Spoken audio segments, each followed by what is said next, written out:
Have you ever wondered why airplanes from different countries can fly into each other's airspace without any issues? The answer lies in the world of aviation regulations and international agreements. These agreements serve as the invisible threads that weave together the global tapestry of air travel, ensuring that aircraft can cross borders safely and efficiently.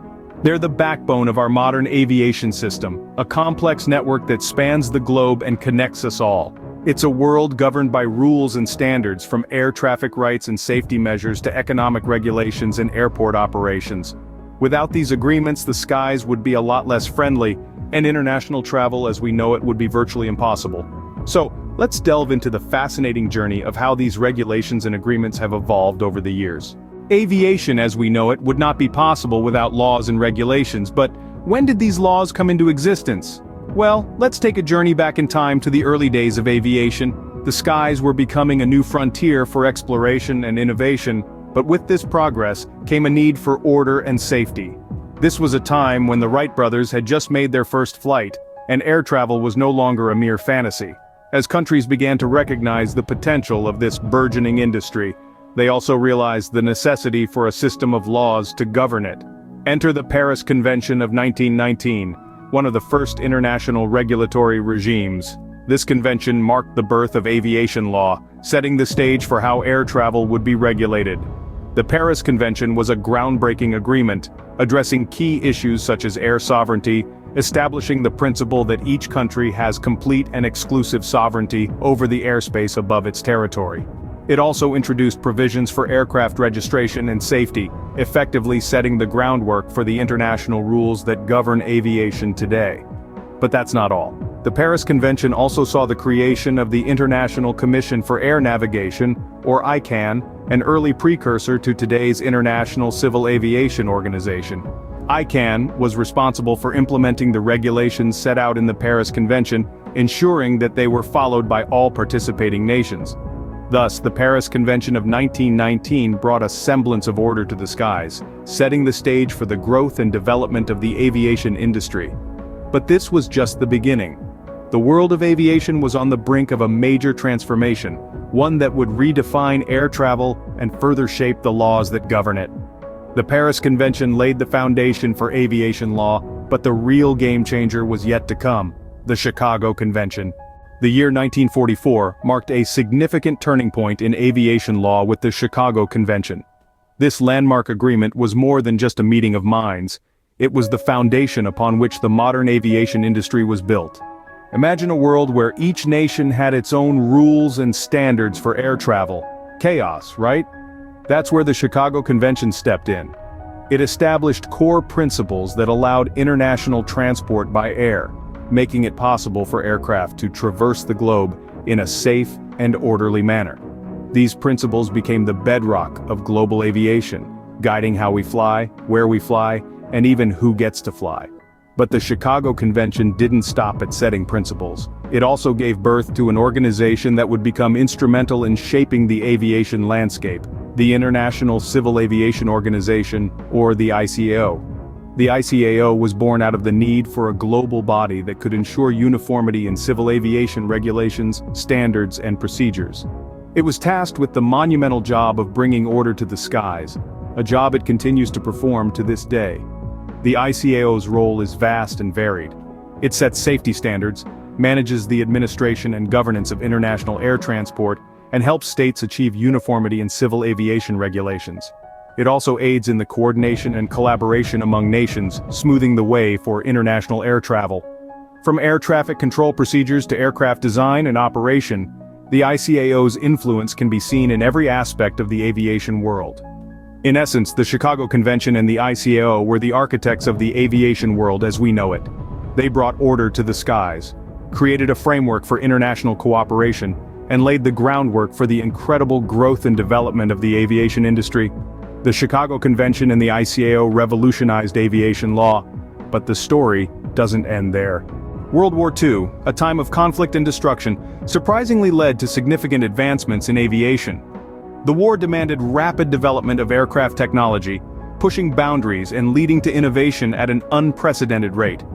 This era witnessed the birth of jet engines, radar systems, and advances in aerodynamics, all of which revolutionized air travel. But as the war ended, the world was left with a surplus of airplanes and a vast network of air routes, initially designed for military purposes. The challenge then became how to repurpose these war-borne assets for peaceful, civilian use. This transition was not without its hurdles. Civil aviation authorities had to grapple with issues such as safety standards, air traffic control, and the establishment of civil air routes. The aircraft themselves had to undergo modifications to meet the needs of civilian passengers, from comfort to safety provisions. These challenges necessitated the evolution of aviation laws and the birth of new regulations. The post-war era also saw the emergence of commercial airlines, transforming air travel from a luxury to a commonplace mode of transport. This boom in civil aviation further underscored the need for comprehensive and uniform regulations to ensure safe, efficient, and equitable use of global airspace. The post-war era marked a new chapter in aviation law, setting the stage for the modern regulations we see today. With the rapid growth and globalization of the aviation industry, aviation law also had to evolve. This evolution took place against the backdrop of an industry that was expanding at an unprecedented rate, with more countries, airlines, and passengers joining the global aviation network every year. Aviation law in the modern era has been shaped by both the opportunities and the challenges this growth has presented. On one hand, the increasing interconnectedness of the world made international cooperation and standardization more important than ever. On the other hand, the sheer scale and complexity of modern aviation raised new legal and regulatory issues that needed to be addressed. In response, the international community developed a series of agreements, treaties, and regulations designed to ensure the safe and orderly conduct of civil aviation across borders. These included standards for air traffic control, safety inspections, and aircraft design, as well as rules for resolving disputes between airlines and regulations for protecting the rights of passengers. Among these, the Montreal Convention of 1999 stands out. This convention updated and consolidated many of the rules governing international air travel, including those related to the liability of airlines for accidents, delays, and lost or damaged baggage. It also introduced new provisions for dealing with emerging issues such as terrorism and unruly passengers. These modern regulations and agreements didn't just provide a framework for the day-to-day operations of the global aviation industry. They also helped to create a level playing field for airlines, promoted fairness among nations, and contributed to the resolution of conflicts. In essence, they became the invisible infrastructure that allowed the modern era of aviation to take flight. But even as these laws and regulations have helped to make aviation safer and more efficient, they have also had to adapt to a constantly changing landscape. New technologies, changing economic conditions, and evolving societal expectations have all posed fresh challenges for aviation law. The modern era of aviation law continues to adapt to changes, ensuring that our skies remain safe and open for travel. As we move forward, the role of law in guiding and shaping the future of aviation will only become more significant. The evolution of aviation regulations and international agreements is a testament to human innovation and cooperation. From the early days of the Paris Convention in 1919, to the groundbreaking Chicago Convention in 1944, and through the rapid globalization of the aviation industry, we've seen these laws and agreements evolve to ensure the safe and orderly conduct of civil aviation across borders. But the journey doesn't end here. With challenges like climate change, technological advancements, and increasing air traffic, the future of aviation law is set to be just as dynamic as its past. It will need to continue evolving to tackle these challenges, while also embracing potential opportunities, such as the incorporation of artificial intelligence and drone technology in air travel. As we look to the future, we can expect that aviation law will continue to adapt, ensuring that the sky is indeed the limit.